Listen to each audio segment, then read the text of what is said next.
I was around when the first energy crisis came. Don't mean to give you too much of a history, but with those energy crises in the 70s that carried forward, we found that our buildings were designed to utilize the heat because it was cheap.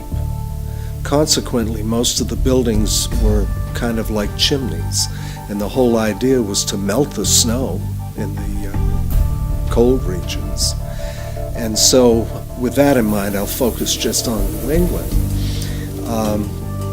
We had to stop that, and we had to block that flow of heat because the heat was being wasted.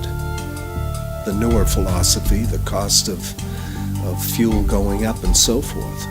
Now the project that we've got here is doing just that. It's closing out our losses.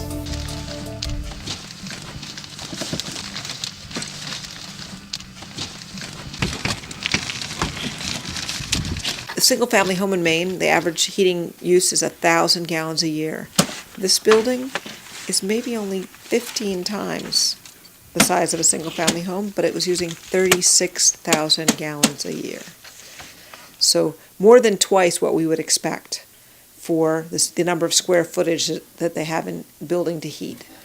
And so our goal was to help them get closer to even average. They're just their building was designed in a way that has many, many benefits, but it wasn't designed at a time where we knew so much about how to keep heat in. And so what we were doing is we analyzed the building and we went in and we air sealed, which means we closed up the holes that was allowing heat to leak out. When heat leaks out of the building, your heating system has to heat up more air to make it warm again. The goal is to air seal, and we're doing the soffit vents, but we're not doing the roof vents because there's only so much we can do. We're doing the doors, which are very leaky. The people sitting in the rooms feel the cold going back and forth through the doors, so that will make people more comfortable. Right. And then doing the soffit vents will keep as much warm air from going up and pulling cold air in. It's true. A lot of the renovations as a school administrator I've done in the latter part of my career have been to reestablish the system approach to buildings so that they are not only efficient, but they're healthy. So that's a big factor that Osher Environmental brings to us. They're not just stopping the flow of the energy dollars out the window. They're also involving in the formula the health aspect of what we use this building for. When I found out what they're spending on oil, that just sounded absurd. I know this is similar to a commercial building. You got a lot of kids, you got a lot of safety things that need to happen. A lot of the time safety is not very